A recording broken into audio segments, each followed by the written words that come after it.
Saviez-vous que le canyon de Colca au Pérou est presque 2 fois plus profond que le Grand Canyon des États-Unis, atteignant plus de 3270 mètres du bord jusqu'à la rivière, un abîme si impressionnant qu'il défie l'entendement humain lui-même. L'immensité de ces formations géologiques nous pousse à nous demander comment, au fil de millions d'années, la Terre sculpte de telles merveilles. Ce ne sont pas de simples fentes dans le terrain, mais des chroniques vivantes de processus géologiques ininterrompus et d'une force naturelle qui façonne notre planète de manière extraordinaire. La création d'un grand canyon est le résultat d'une danse millénaire entre deux forces géologiques primordiales, l'érosion et l'élévation tectonique. Ces forces n'agissent pas de manière isolée, mais dans une interaction complexe et continue qui définit la topographie terrestre. Pour comprendre leur formation, nous devons d'abord démêler chacun de ces protagonistes et comment ils s'orchestreront dans le temps profond de la Terre. L'érosion est le processus par lequel les matériaux de la surface terrestre sont érodés et transportés par des agents naturels, tels que l'eau, le vent, la glace et la gravité. Dans le cas des grands canyons, l'eau est l'architecte principal. Les rivières, ces fils de vie qui sillonnent les continents, possèdent une capacité étonnante à tailler la roche. L'érosion fluviale n'est pas un simple entraînement, c'est une combinaison de plusieurs mécanismes puissants. Premièrement, il y a l'abrasion. Imaginez une rivière entraînant d'innombrables particules de sédiments, sable, gravier, galets et même des roches plus grandes. Au fur et à mesure que ces particules sont transportées par le courant, elles heurtent et raclent le lit et les parois de la rivière, agissant comme des milliers de petits ciseaux qui, avec le temps, érodent la roche sous-jacente. L'efficacité de l'abrasion dépend de la vitesse de l'eau et de la quantité et de la dureté de la charge sédimentaire. Une rivière puissante et chargée de sédiments peut couper la roche solide comme du beurre sur des échelles de temps géologiques.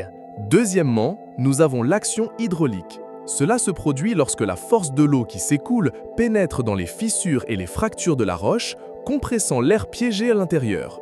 Lorsque la pression de l'eau diminue momentanément, l'air se dilate rapidement, exerçant une force qui peut détacher des fragments de roche des parois du canyon. Pensez à la puissance d'un torrent d'eau frappant sans cesse une roche fracturée. À chaque impact, la roche s'affaiblit et se fracture encore plus, cédant à l'implacable pression. Troisièmement, la dissolution. Bien que moins visible à l'œil nu, la dissolution chimique est un facteur significatif, en particulier dans les zones où se trouvent des roches solubles comme le calcaire, le gypse ou la dolomie. L'eau, légèrement acide en raison du dioxyde de carbone dissous de l'atmosphère et de la matière organique, réagit chimiquement avec ces minéraux, les dissolvant et les transportant en solution. Ce processus crée des grottes souterraines et des conduits qui peuvent s'effondrer, contribuant à la formation des parois du canyon ou modifiant le cours de la rivière. C'est un processus invisible, mais avec un pouvoir cumulatif gigantesque sur des millions d'années. L'érosion fluviale se manifeste de deux manières principales. L'incision verticale, également connue sous le nom d'érosion vers le bas ou de downcutting, et l'érosion latérale. L'incision verticale est le processus fondamental qui permet à une rivière de creuser de plus en plus profondément le lit rocheux, créant les parois abruptes d'un canyon. Cela se produit lorsque le taux d'érosion verticale dépasse le taux auquel les versants de la vallée peuvent être élargis par d'autres processus. L'érosion latérale, d'autre part, est l'élargissement de la vallée par l'usure des berges et des parois. Une rivière sinueuse, par exemple, érode la rive extérieure des courbes tout en déposant des sédiments sur la rive intérieure. À mesure que la rivière serpente, ses méandres s'étendent et migrent, élargissant la vallée. Dans les canyons, l'érosion latérale est souvent entraînée par des processus de mouvement de masse, tels que les glissements de terrain et les chutes de pierres, qui sont facilités par l'altération et la gravité, exposant de nouvelles surfaces à l'action érosive de la rivière. Mais l'érosion seule ne suffit pas à former des canyons de milliers de mètres de profondeur. Nous avons besoin d'une deuxième composante critique, le soulèvement tectonique. La tectonique des plaques est la théorie fondamentale qui explique le mouvement à grande échelle de la lithosphère terrestre. Les plaques tectoniques, gigantesques segments de la croûte terrestre, se déplacent constamment, entrant en collision, se séparant ou glissant les unes contre les autres. Ces mouvements génèrent d'immenses forces qui peuvent soulever de vastes étendues de terre, telles que des plateaux et des chaînes de montagnes. Lorsqu'une région s'élève lentement en raison de ces forces tectoniques, les rivières qui la traversent acquièrent une pente plus forte. Une pente plus forte signifie que l'eau s'écoule plus vite et par conséquent a plus d'énergie pour éroder. Cette augmentation d'énergie favorise l'incision verticale, permettant à la rivière de creuser à travers les roches à mesure que la terre s'élève. C'est un cycle de rétroaction. Le soulèvement fourmille la pente augmente l'érosion et l'érosion approfondit le canyon à mesure que le soulèvement se poursuit. Un exemple paradigmatique de cette interaction est le Grand Canyon aux États-Unis. Le fleuve Colorado est le principal agent de sa formation. Cependant, sa capacité à sculpter cet abîme de plus de 1800 mètres de profondeur et 446 km de long ne se comprend pas sans le soulèvement du plateau du Colorado. Ce plateau a connu un soulèvement tectonique massif au cours des 70 derniers millions d'années. Le soulèvement le plus significatif s'étant produit au cours des 17 derniers millions d'années. Imaginez un tapis roulant qui soulève lentement une couche de roche pendant qu'un cours d'eau, le fleuve Colorado, suit son cours. À mesure que la roche s'élève, le fleuve doit travailler davantage pour maintenir son niveau de base, c'est-à-dire le niveau de la surface du plan d'eau dans lequel il se jette. Par conséquent, le fleuve est contraint de creuser vers le bas avec plus de vigueur.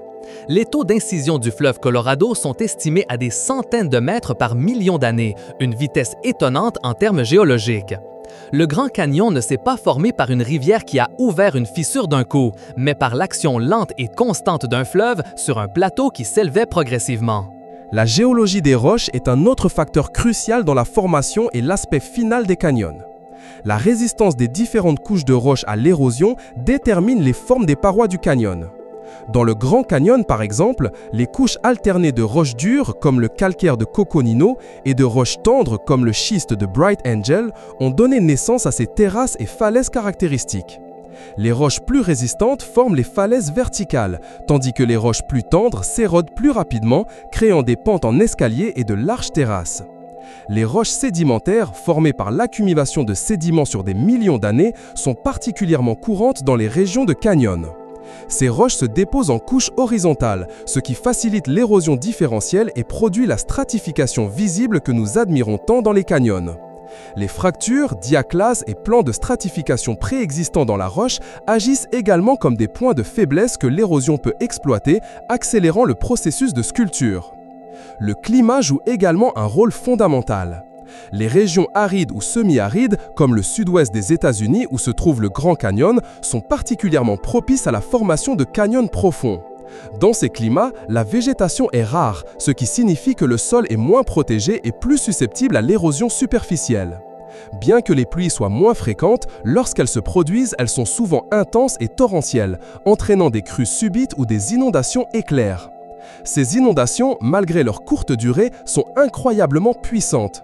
Elles peuvent charrier de grandes quantités de sédiments et de roches, augmentant de manière exponentielle la capacité érosive de la rivière. La combinaison d'une rareté générale de l'eau avec des événements de pluie extrêmes crée un scénario idéal pour l'excavation de canyons profonds, où l'érosion verticale prédomine sur l'érosion latérale en raison de la rareté de la végétation qui stabilise les pentes. Au-delà du Grand Canyon, il existe d'autres exemples majestueux qui illustrent la diversité de ces processus. Le Canyon del Sumidero au Chiapas, au Mexique, est un autre monument naturel impressionnant. Sculpté par le fleuve Grijalba, ce canyon se distingue par ses parois calcaires qui s'élèvent jusqu'à 1000 mètres de hauteur. Ici, la dissolution joue un rôle prépondérant. Le calcaire est une roche très soluble dans l'eau acide et le long processus de dissolution a créé de formations spectaculaires, y compris des grottes et des cascades tombant directement des parois. L'élévation de la Sierra Madre de Chiapas, produit de l'interaction des plaques tectoniques dans la région, a fourni la pente nécessaire pour que le Grijalba effectue son travail d'incision. Les cascades, comme celle appelée arbre de Noël, formées par des dépôts de tufs calcaires, sont une manifestation visuelle de l'interaction continue entre l'eau, la roche et l'activité biologique qui contribue à la formation de ces structures uniques. Le Canyon del Sumidero est aussi un sanctuaire de biodiversité, abritant des espèces comme les crocodiles et les singes araignées qui trouvent refuge dans ces parois escarpées. Si nous voyageons vers le sud, dans les Andes péruviennes, nous trouvons le Canyon del Colca, que nous avons mentionné au début. Ce canyon, creusé par la rivière Colca, est non seulement l'un des plus profonds du monde, mais il est aussi un témoignage de l'immense force du soulèvement andin. La subduction de la plaque de Nazca sous la plaque sud-américaine a généré les majestueuses chaînes de montagnes des Andes, poussant la terre vers le haut à un rythme qui a permis à la rivière Colca de creuser profondément à travers les roches volcaniques et sédimentaires. La profondeur du Colca, qui dépasse les 3270 mètres, est un reflet direct de la rapidité et de l'ampleur du soulèvement tectonique dans cette région. Les versants du canyon sont marqués par des terrasses agricoles pré-Inca, un héritage de milliers d'années d'adaptation humaine à ce paysage extrême. Ces terrasses ne sont pas seulement une merveille de l'ingénierie agricole antique, mais elles agissent aussi comme une couche protectrice contre l'érosion superficielle, un facteur qui a pu influencer la préservation de la forme du canyon au fil du temps. Au Mexique, nous trouvons également le système des Barrancas del Cobre, un ensemble de canyons qui rivalisent en échelle avec le Grand Canyon, étant même plus grand en extension totale.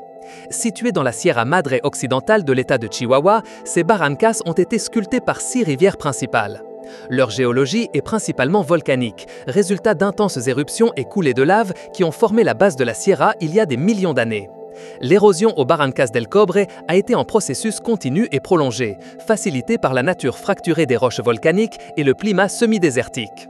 Les rivières comme l'Urique, le Batopilas et le Chinipas ont creusé à travers ces formations, créant des gorges spectaculaires qui atteignent des profondeurs allant jusqu'à 1879 mètres. Ce système de canyon est le foyer ancestral de l'ethnie Raramuri ou Tarahumara qui ont vécu dans ces barrancas pendant des siècles, développant une culture et un mode de vie unique adapté à cet environnement imposant. La morphologie d'un canyon, c'est-à-dire sa forme et sa structure, est intrinsèquement liée à la structure géologique sous-jacente. Un canyon creusé dans des strates de roches horizontales et uniformes tend à avoir des parois étagées et des terrasses bien définies. Cependant, si la roche est pliée, faillée ou inclinée, le canyon peut présenter des formes plus asymétriques ou complexes où l'érosion suit les plans de faiblesse structurelle. Par exemple, une rivière qui traverse une faille ou une zone de fracture rencontrera moins de résistance et par conséquent approfondira son lit plus rapidement dans cette zone.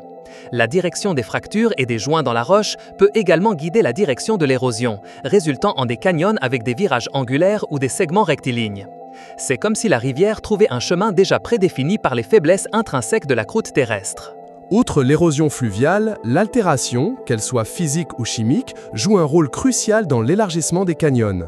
L'altération physique comprend la gélifraction, où l'eau gèle et se dilate dans les fissures de la roche, la brisant, la thermoclastie, due au changement brusque de température, et l'haloclastie, due à la cristallisation des sels.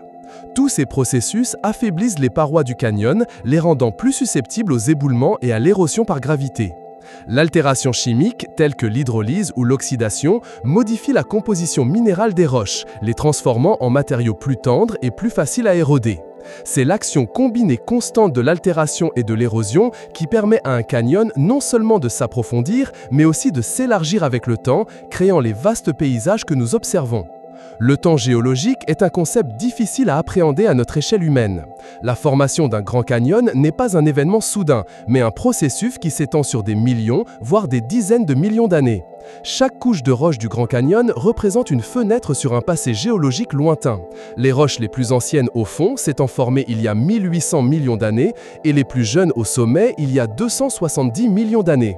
Le fleuve Colorado a commencé à creuser le canyon relativement récemment, au cours des 17 derniers millions d'années, un clignement d'œil dans l'histoire de la Terre. Ces immenses laps de temps permettent aux forces apparemment lentes de l'érosion et du soulèvement d'accumuler des effets monumentaux. C'est une leçon de patience et de persistance naturelle. Chaque goutte d'eau, chaque grain de sédiment, chaque mouvement infinitésimal d'une plaque tectonique contribue à la création de ces merveilles. Il existe même des canyons sous-marins, bien que leur processus de formation diffère. Ce sont d'immenses gorges sur le fond marin, certaines d'entre elles étant plus grandes que leurs homologues terrestres. Beaucoup se forment par l'action de courants de turbidité, qui sont des flux sous-marins denses et chargés de sédiments, similaires aux rivières terrestres mais s'écoulant sous l'eau. Ils peuvent également être liés à des changements du niveau de la mer qui ont exposé le plateau continental à l'érosion fluviale par le passé ou à l'activité tectonique. Le canyon de Monterey, au large des côtes californiennes, est l'un des plus grands et les plus profonds canyons sous-marins connus, avec une profondeur de plus de 3600 mètres. Comprendre comment les canyons se forment n'est pas seulement un exercice académique. Cela a des implications pratiques importantes. En génie civil, par exemple, la connaissance de la géologie et des processus d'érosion est cruciale pour la construction de barrages et de ponts dans des environnements de canyons. Le barrage Hoover, qui forme le lac Mead sur le fleuve Colorado, est un exemple monumental d'ingénierie qui a dû prendre en compte les forces érosives et la stabilité des parois du canyon. Les sciences de l'environnement utilisent cette compréhension pour prédire et atténuer l'érosion des sols, en particulier dans les zones agricoles et urbaines. L'étude des canyons est également vitale pour la gestion des ressources hydriques, car de nombreux grands fleuves du monde qui approvisionnent en eau des millions de personnes s'écoulent à travers ces profondes incisions. L'histoire géologique inscrite dans les parois d'un canyon fournit des données essentielles sur le climat passé, les mouvements tectoniques et l'évolution de la vie sur Terre. Enfin, les grands canyons sont des lieux d'une immense importance culturelle et spirituelle pour de nombreuses communautés autochtones. Ce sont des paysages sacrés, sources d'histoire, de mythes et de traditions transmises de génération en génération. La relation des peuples autochtones avec ces formations est profonde, reflétant une compréhension et un respect des forces de la nature qui les ont créées. La prochaine fois que vous observerez une image d'un canyon majestueux ou que vous aurez la fortune d'en avoir un devant vous, ne le voyez pas seulement comme une carte postale. Sachez que chaque strate rocheuse raconte une histoire de millions d'années de dépôts, d'anciennes plages et océans, de déserts et de montagnes. Sentez la puissance de la rivière qui coule au fond, cette force constante et patiente qui, aidée par l'élévation imparable de la croûte terrestre et le travail implacable de la météorisation, a sculpté un abîme au cœur de la roche. C'est une symphonie géologique de temps, d'eau et de terre en mouvement perpétuel. C'est la preuve tangible du pouvoir transformateur de notre planète, un rappel que nous faisons partie d'un système dynamique et en constante évolution. Chers explorateurs, si l'ampleur et les secrets de ces merveilles géologiques ont éveillé votre curiosité, nous vous invitons à rejoindre notre communauté. Abonnez-vous à la chaîne Explorando pour ne pas manquer de futures expéditions de connaissances. Aimez cette vidéo si la géologie des canyons vous a émerveillé. Laissez un commentaire avec vos questions ou avec le canyon qui vous a le plus impressionné. Et partagez ce voyage de découverte avec tous ceux qui, comme vous, s'émerveillent devant la puissance de la Terre.